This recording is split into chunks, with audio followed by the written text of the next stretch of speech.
Renting a car through Turo, a peer-to-peer car sharing platform, is a convenient process. Here's a concise guide. Sign up. Create an account on the Turo website or mobile app.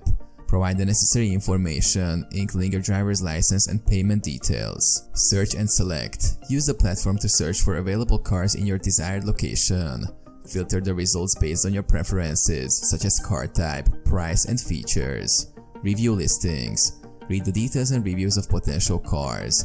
Listings include information about the vehicle, owner, pricing, and any additional features. Book the car. Once you find a suitable car, click on the listing to view the rental details.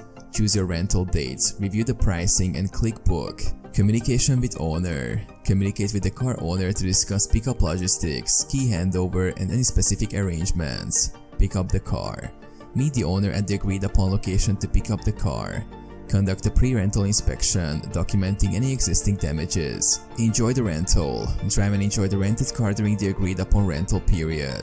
Abide by Turo's guidelines and any specified instructions from the car owner. Return the car.